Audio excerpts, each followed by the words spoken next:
Welcome to Arcade Stories.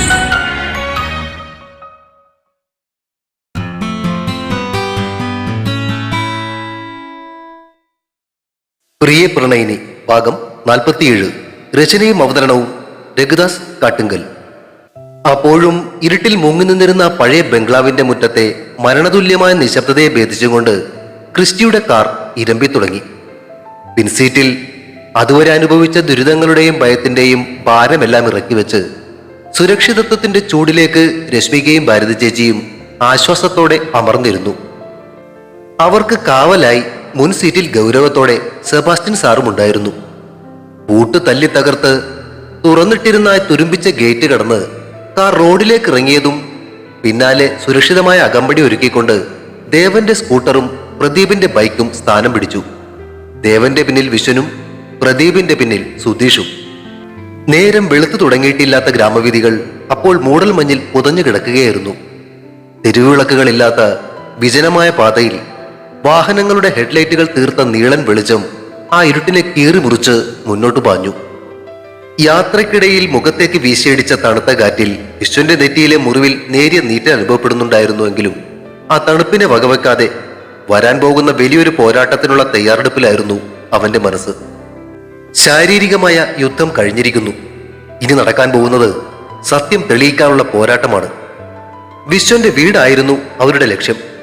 അവിടെ ചെന്നൊന്ന് ഫ്രഷായി ശരീരത്തിലെ അഴുക്കുകളും പാടുകളും എല്ലാം കഴുകിക്കളഞ്ഞ് പുതിയൊരു ഊർജത്തോടെ നേരെ പാർട്ടി ഓഫീസിലേക്ക്. കൊറ്റങ്കാവിനെ മുഴുവൻ ഞെട്ടിക്കാൻ പോകുന്ന ആ പത്രസമ്മേളനത്തിന് ഇനി മണിക്കൂറുകൾ മാത്രം. ഉറങ്ങിക്കിടക്കുന്ന ഗ്രാമത്തിന്റെ നിശബ്ദതയിലൂടെ സത്യത്തിന്റെ സാക്ഷികളെയും വഹിച്ചുകൊണ്ട് ആ വാഹനങ്ങൾ ലക്ഷ്യസ്ഥാനത്തേക്ക് കുതിച്ചു. ഡോക്ടർ ശ്രീജയുടെ വീട്ടിൽ കയറി വിശ്വന്റെ തലയിലേറ്റ മുറിവിനെ മരുന്ന് വെച്ചിട്ട് ചേലക്കിലേക്ക് സംഘം എത്തുമ്പോ തുറന്നിട്ടിരുന്ന ഗേറ്റിനുമപ്പുറം വീടിന്റെ വരാന്തയോട് ചേർന്ന് പോലീസ് യൂണിഫോമിൽ ജോസഫും മൻവറും ഒപ്പം വനിതാ സിവിൽ പോലീസ് ഓഫീസർമാരായ രമ്യയും ലീനയും ജാഗ്രതയോടെ കാത്തു നിൽപ്പുണ്ടായിരുന്നു. ക്രിസ്റ്റി വീടിന്റെ മുറ്റത്തേക്ക് കാർ ഒതുക്കി നിർത്തി. ഒപ്പം സ്കൂട്ടർ സൈഡ് സ്റ്റാൻഡിൽ ഇട്ട ശേഷം ദേവൻ വേഗത്തിൽ പോലീസുകാർക്കരികിലേക്ക് നടന്നു. അവനെ കണ്ടതും വിശ്വസ്തരായ ആ ഉദ്യോഗസ്ഥർ ബഹുമാനത്തോടെ സല്യൂട്ട് നൽകി. നേരം വെളുക്കും മുന്നേ തന്നെ നിങ്ങൾക്ക് ഇറങ്ങേണ്ടി വന്നല്ലേ? ദേവൻ രമ്യയോടും ലീനയോടും കുശലമെന്നതുപോലെ ചോദിച്ചു.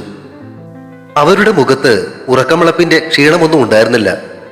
ഈ സമയത്തല്ലേ സാർ ഞങ്ങളൊക്കെ ഉണർന്നു പ്രവർത്തിക്കേണ്ടത്? ലീനയുടെ മറുപടിയിൽ കർത്തവ്യബോധം നിറഞ്ഞു നിന്നിരുന്നു. രമ്യയും അത് ശരിവെച്ചു. അവരുടെ കൊച്ച് അകത്തുണ്ട് സാർ. രശ്മികയെ ചൂണ്ടി രമ്യ പറഞ്ഞത് കേട്ട് ദേവൻ തലകുലുക്കി. അപ്പോഴേക്കും കാറിന്റെ ഡോർ തുറന്ന് രശ്മികയും ഭാരതി ചേച്ചിയും പുറത്തേക്ക് ഇറങ്ങി. 2 ദിവസം തടവിൽ കിടന്നതിന്റെ ക്ഷീണവും കഴിഞ്ഞുപോയ സംഭവങ്ങളുടെ ഭയവും അപ്പോഴും അവരുടെ മുഖത്ത് ബാക്കിയുണ്ടായിരുന്നു. വിശ്വൻ വേഗത്തിൽ അവർ കരികിലേക്ക് ചെന്നു. അവരെ ആശ്വസിപ്പിച്ചുകൊണ്ട് അവൻ അവരെ വീടിന്റെ പടികൾ കയറ്റി വരാന്തയിലേക്ക് കൂട്ടിക്കൊണ്ടുപോയി. മറുവശത്ത് സുധീഷും പ്രദീപും ക്രിസ്റ്റിയോടും സെബാസ്റ്റ്യൻ സാറിനോടും എന്തൊക്കെയോ ഗൗരവമായി സംസാരിച്ച് നിൽക്കുകയാണ്. ജോസഫേ, നമ്മുടെ വർഗീസ് സാറ് കാര്യങ്ങളൊക്കെ അറിഞ്ഞോടോ? ശബ്ദം താഴ്ത്തി ദേവൻ ജോസഫിനോട് ചോദിച്ചു. ഇതുവരെ അറിഞ്ഞിട്ടില്ല സാർ, പക്ഷെ ഏത് നിമിഷം വേണമെങ്കിലും അറിയാം. വയർലെസ് സെറ്റുകളെല്ലാം ഓണാണ്. ജോസഫ് പറഞ്ഞത് കേട്ട് ഒരു മൂളലോടെ ദേവൻ തലകുലുക്കി. പിന്നെ പാർട്ടി ഓഫീസിന്റെ മുന്നിലും കാവൽ വേണം. അവിടെ പ്രശ്നങ്ങളൊന്നും ഉണ്ടാകാൻ പാടില്ല, ദേവൻ ഓർമ്മിപ്പിച്ചു. ഉവ് സാർ, അൻവർ ഇടയ്ക്ക് കയറി പറഞ്ഞു. പ്രതാപൻ സാർ നേരത്തെ തന്നെ വിളിച്ചു പറഞ്ഞിരുന്നു. ബാലചന്ദ്രനും സുരേന്ദ്രനും വിനോദവും ഒക്കെ അങ്ങോട്ടേക്ക് പോയിട്ടുണ്ട്. കൂടാതെ അപ്പുറത്തെ സ്റ്റേഷനിൽ നിന്നും വിശ്വസ്തരായ കുറച്ചു പേരും അവിടെയുണ്ട്, പേടിക്കാനൊന്നുമില്ല. അത് കേട്ടതോടെ ദേവന് ആശ്വാസമായി. ശരി എങ്കിലേ നിങ്ങളിവിടെ നിൽക്ക്, ഞങ്ങളൊന്ന് പ്രശ്നമായിട്ട് വേഗം വരാം. അവർക്ക് നിർദ്ദേശം നൽകിയിട്ട് ദേവൻ വിശ്വന്റെ പിന്നാലെ വരാന്തയിലേക്ക് കയറി. വരാന്തയിലേക്ക് കാലെടുത്ത് വെക്കുമ്പോഴും രശ്മികയുടെ കണ്ണുകൾ പരതിയത് ഒരേ ഒരു മുഖത്തിന് വേണ്ടിയായിരുന്നു. അവളുടെ ഉള്ളം പിടയുകയായിരുന്നു. അടഞ്ഞുകിടന്ന മുൻവാതിലിലേക്ക് അവൾ ആകാംക്ഷയോടെ നോക്കി. പുറത്തെ ശബ്ദങ്ങൾ കേട്ട് അപ്പോഴേക്കും അടഞ്ഞുകിടന്ന ആ വാതിൽ മെല്ലെ തുറന്ന് ശാരദാമ്മ പുറത്തേക്ക് ഇറങ്ങി വന്നു. അവരുടെ തോളിൽ ക്ഷീണം കൊണ്ട് തളർന്ന് പാതി മയക്കത്തിൽ കിടക്കുന്ന കിച്ചുവിനെ കണ്ടതും രശ്മികയുടെ ഉള്ളിൽ ഒരു അഗ്നിപർവ്വതം പൊട്ടിത്തെറിച്ചതുപോലെ തോന്നി. കിച്ചുട്ട! അവളുടെ തൊണ്ടയിൽ നിന്നും ആ വിളി ഒരലർച്ച പോലെ പുറത്തു ചാടി. 2 ദിവസമായി മകനെ കാണാതെ, അവന്റെ ചിരി കേൾക്കാതെ, അവനൊരാപത്തും വരുത്തരുതേ എന്ന് പ്രാർത്ഥിച്ചു തീർത്ത നിമിഷങ്ങളുടെ സങ്കടവും അവനെ തിരികെ കിട്ടിയ സന്തോഷവും എല്ലാം ചേർന്ന് അവളൊരു ഭ്രാന്തിയെപ്പോലെ അവന് നേരെ കുതിച്ചു. അമ്മയുടെ ശബ്ദം കേട്ട് കുഞ്ഞ് ഞെട്ടി ഉണർന്നു. ഉറക്കം വിട്ടുമാറാത്ത കണ്ണുകളോടെ അവൻ ചുറ്റിനും നോക്കി. മുന്നിൽ ഓടിയെത്തുന്ന അമ്മയെ കണ്ടപ്പോൾ ആദ്യം അവനൊന്ന് പകച്ചു. 2 ദിവസത്തെ പിരിയൽ, അപരിചിതമായ മുഖങ്ങൾക്കും ഭയത്തിനും നടുവിൽ അമ്മയെ കാണാതെ അവൻ അനുഭവിച്ച സങ്കടം ആ കുഞ്ഞിക്കണ്ണുകളിൽ നിഴലിച്ചു. പെട്ടെന്നാണ് അവന്റെ ഭാവം മാറിയത്. തനിക്ക് നേരെ ഓടിവരുന്ന അമ്മയെ കണ്ടതും അവന്റെ കുഞ്ഞു ചുണ്ടുകൾ വിതുമ്പി. കണ്ണുകളിൽ സങ്കടം ഇരച്ചു കയറി. ആ വിതുമ്പൽ നിമിഷ നേരം കൊണ്ട് നെഞ്ചു പൊട്ടുന്ന ഒരു കരച്ചിലായി മാറി. ശാരദാമ്മയുടെ തോളിൽ കിടന്ന് പിടഞ്ഞുകൊണ്ട് അമ്മയെന്ന കരച്ചിലോടെ അവൻ രശ്മികയ്ക്ക് നേരെ കൈകൾ നീട്ടി. ഓടിയെത്തിയ രശ്മിക ശാരദാമ്മയുടെ കയ്യിൽ നിന്നും അവനെ വാരിയെടുത്ത് നെഞ്ചോട് ചേർത്തു. അമ്മയുടെ ചൂട് തിരികെ കിട്ടിയ ആശ്വാസത്തിൽ സുരക്ഷിതമായ കൈകളിലാണ് താനെന്ന തിരിച്ചറിവിൽ അവൻ അമ്മയുടെ കഴുത്തിലൂടെ കൈയിട്ട് മുറുകെ പിടിച്ച് ഉറക്കെ കരഞ്ഞു. രശ്മിക അവന്റെ മുഖത്തും തലയിലും ഉമ്മകൾ കൊണ്ട് മൂടി. അവളുടെ കണ്ണുനീര് ആ കുഞ്ഞിന്റെ മുഖത്തേക്ക് വീണുകൊണ്ടിരുന്നു. ആ കാഴ്ച കണ്ട് ശാരദാമ്മയും ഭാരതി ചേച്ചിയും സാരി തലപ്പുകൾ കൊണ്ട് കണ്ണുകളൊപ്പി. കണ്ടുനിന്ന ആരുടെയും ഉള്ളുലക്കുന്നതായിരുന്നു ആ കാഴ്ച. വിശ്വനും ദേവനും മറ്റുള്ളവരും ഒരക്ഷരം മിണ്ടാനാവാതെ അമ്മയും മകനും തമ്മിലുള്ള ആ കൂടിച്ചേരൽ നിർനിമേഷരായി നോക്കി നിന്നു. അമ്മയുടെ നെഞ്ചിലെ ചൂടേറ്റ് അതുവരെ ഉണ്ടായിരുന്ന പേടിയും സങ്കടവും ഒന്ന് ഒതുങ്ങിയപ്പോ കിച്ചു തല ഉയർത്തി. അവന്റെ കുഞ്ഞിക്കണ്ണുകളിൽ നിറയെ പരിഭവമായിരുന്നു. അവൻ തന്റെ കുഞ്ഞിക്കൈകൾ കൊണ്ട് അമ്മയുടെ മുഖം പിടിച്ചുയർത്തി. കണ്ണുനീർ നനവുള്ള ആ കവിളിൽ തൊട്ടുകൊണ്ട് പാതി മുറിഞ്ഞതും അവ്യക്തവുമായ ഭാഷയിൽ അവൻ ചോദിച്ചു, കിച്ചുട്ടിനെ ഒറ്റക്ക് വച്ചിട്ട് അമ്മ എവിടേക്കാ പോയേ? ആ ചോദ്യം രശ്മികയുടെ നെഞ്ചിൽ ഒരു കനൽ പോലെ വീണു. മറുപടി പറയാൻ വാക്കുകളില്ലാതെ അവൾ ഉഴറുമ്പോ അവൻ വീണ്ടും തന്റെ സങ്കടക്കെട്ടഴിച്ചു. അച്ഛമ്മയോട് ചോദിച്ചപ്പോ കിച്ചുനെ വഴക്ക് കഴിഞ്ഞു. അപ്പൊ കിച്ചുന് സങ്കടം വന്നു. അവൻ വീണ്ടും വിങ്ങിപ്പൊട്ടി. കഴിഞ്ഞിട്ടും കിച്ചുന് ആരും എതിർത്തില്ല, ആരും തന്നില്ല. ആ വാക്കുകൾ അവിടെ കൂടി നിന്നവരുടെ എല്ലാം ഹൃദയം പിളർക്കുന്നതായിരുന്നു. സ്വന്തം അച്ചാച്ചന്റെയും അച്ചാമ്മയുടെയും അടുത്ത് ആ കുഞ്ഞനുഭവിച്ച അവഗണനയുടെ ആഴം ആ വാക്കുകളിൽ ഉണ്ടായിരുന്നു. അവൻ അമ്മയുടെ കഴുത്തിൽ ഒന്നുകൂടി മുറുക്കെ പിടിച്ചു. എന്നിട്ട് കെഞ്ചി, ഇനി കിച്ചുനെ വിട്ട് അമ്മ എങ്ങും പോകല്ലേട്ടോ. അത് കേട്ടതും രശ്മികയ്ക്ക് പിടിച്ചു നിൽക്കാനായില്ല. അവൾ അവനെ നെഞ്ചോട് ചേർത്ത് പൊട്ടിക്കരഞ്ഞുപോയി. ആ നിമിഷം അവിടെ കൂടി നിന്ന വിശ്വന്റെയും ദേവന്റെയും കണ്ണുകൾ പോലും ഈറനണിഞ്ഞു. കിച്ചൂട്ടിനെ ഒറ്റക്കാക്കിയിട്ട് അമ്മ ഇനി എങ്ങോട്ടും പോവില്ലാട്ടോ. നിറഞ്ഞ കണ്ണുകളോടെ വാത്സല്യം തുളുമ്പുന്ന ശബ്ദത്തിൽ രശ്മിക അവനെ വീണ്ടും വീണ്ടും ഉമ്മ വെച്ചു. അവളുടെ കണ്ണുനീർ ആ കുഞ്ഞിന്റെ കവളിൽ പടർന്നു.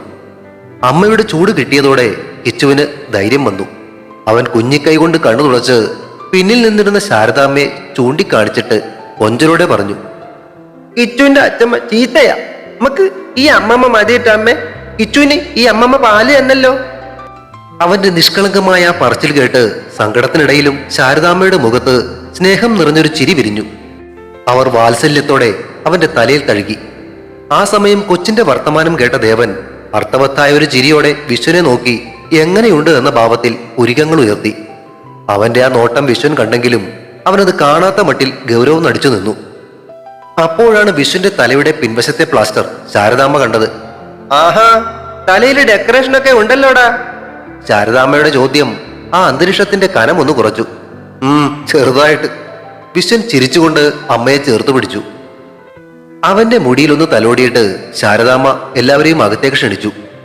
ഇവിടെ തന്നെ ഇങ്ങനെ നിൽക്കാതെ എല്ലാവരും അകത്തേക്ക് വായോ, നമുക്ക് അകത്തിരുന്ന് വർത്താനം പറയാം. അത് കേട്ടതും സെബാസ്റ്റ്യൻ സാറും ക്രിസ്റ്റിയും വിശ്വന്റെ അടുത്തേക്ക് ചെന്നു. ഞങ്ങൾ നിൽക്കുന്നില്ല വിശ്വ, വീട്ടിൽ പോയി ഒന്ന് ഫ്രഷായിട്ട് നേരെ പാർട്ടി ഓഫീസിലേക്ക് വരാം, നമുക്ക് അവിടെ വെച്ച് കാണാം, സെബാസ്റ്റ്യൻ സാർ പറഞ്ഞു. അതും പറഞ്ഞ് അവർ തിരിഞ്ഞു നടക്കാൻ തുടങ്ങിയതും ദേവൻ ക്രിസ്റ്റിയെ പിടിച്ചു നിർത്തി. ക്രിസ്റ്റി, ഗൗരിയും വൈശാഖിയും ഇപ്പോൾ എവിടെയാ? ഓ, അവര് ജാഫ്രിക്കയുടെ വീട്ടിലുണ്ട്, അവിടെ സേഫാ. എങ്കിലും നിങ്ങൾ വരുമ്പോ അവരെയും കൂട്ടിക്കോ, അവരും ആ പത്രസമ്മേളനത്തിൽ ഉണ്ടാവണം, ദേവൻ നിർദ്ദേശിച്ചു. അനന്തന്റെ കാര്യത്തിൽ യഥാർത്ഥത്തിൽ സംഭവിച്ചത് എന്താണെന്ന് ലോകം അറിയണം. അതിന് നിന്റെ കയ്യിലുള്ള വീഡിയോ അത് മറക്കാതെ എടുത്തോളണം. ഇന്നത്തെ പത്രസമ്മേളനത്തിൽ അതും നമ്മുടെ പ്രധാന ആയുധമാണ്. ദേവൻ പറഞ്ഞതിന്റെ ഗൗരവം ഉൾക്കൊണ്ടുകൊണ്ട് ഉറച്ചൊരു തലകുലുക്കലോടെ ക്രിസ്റ്റി സമ്മതിച്ചു. അവർ കാറിൽ കയറി. ചേലക്കല ഗേറ്റ് കടന്ന് ആ കാർ മങ്ങി നിന്നിരുന്ന ഇരുട്ടിലേക്ക് മറഞ്ഞു. വീട്ടിൽ പോയി റെഡിയായിട്ട് വരാമെന്നും പറഞ്ഞ് സുധീഷും പ്രദീപും അവർക്ക് പിന്നാലെ ഇറങ്ങി. രശ്മികയെയും ഭാരതി ചേച്ചിയെയും കുഞ്ഞിനെയും കൂട്ടി ശാരദാമ്മ അകത്തേക്ക് കയറിയപ്പോ വിശ്വൻ ദേവൻ എവിടെ പിടിച്ചു നിർത്തി. ഡാ, കുറെ നേരമായല്ലോ നിന്റെ ഒരുമാതിരി ഇളക്കൽ തുടങ്ങിയിട്ട്, എന്താ കാര്യം? എന്താ കാര്യമൊന്നോ? ദേവൻ ശബ്ദം താഴ്ത്തി മുഖം വിശ്വന്റെ ചെവിക്കരികിലേക്ക് അടുപ്പിച്ചു. പൊന്നു മോനെ വിശ്വ, നിന്നെ ഞാൻ ഇന്നോ ഇന്നലെയോ കാണാൻ തുടങ്ങിയതല്ലല്ലോ. ഇന്നേ വരെ ഒരു പെണ്ണിനോടും കാണിക്കാത്ത ഒരു പ്രത്യേക മമത അവളോട് കാണിക്കുന്നത് കണ്ടപ്പോ എവിടെയോ ഒരു സ്പെല്ലിംഗ് മിസ്റ്റേക്ക് ഉള്ളതുപോലെ. ഓടാ. അവനെ ഒന്ന് നോക്കി കണ്ണുരുട്ടിയിട്ട് വിശ്വൻ അകത്തേക്ക് നടന്നു. തല കുലുക്കിയിട്ട് ദേവനും അവന് പിന്നാലെ വെച്ചുപിടിച്ചു. പുറത്ത് പ്രഭാത സൂര്യൻ ഉദിക്കുവാനുള്ള സമയമാവുകയായിരുന്നു. എന്നാൽ ഒറ്റംകാവിലൊന്ന് ഉദിക്കാൻ പോകുന്നത് സൂര്യനായിരുന്നില്ല. വർഷങ്ങളായി മൂടിവെക്കപ്പെട്ട സത്യങ്ങളുടെ അഗ്നിപർവ്വതമായിരുന്നു. അതൊരു വലിയ പൊട്ടിത്തെറിക്ക് വേണ്ടി കാത്തിരിക്കുകയായിരുന്നു. തുടരും. പ്രിയ പ്രണയിനി അടുത്ത ഭാഗം ഉടൻ പ്രതീക്ഷിക്കുക. സബ്സ്ക്രൈബ് ചെയ്യാത്തവരുണ്ടെങ്കിൽ ദയവായി സബ്സ്ക്രൈബ് ചെയ്ത് സപ്പോർട്ട് ചെയ്യണേ. കഥയ്ക്ക് അഭിപ്രായങ്ങളും ലൈക്കുകളും ഹൈപ്പും ഒക്കെ നൽകുന്നതിനോടൊപ്പം തന്നെ കഥയുടെ ലിങ്ക് കഴിയുന്നവർക്കൊക്കെ ഒന്ന് ഷെയർ ചെയ്ത് കൂടി കൊടുത്തേക്കണേ. താങ്ക്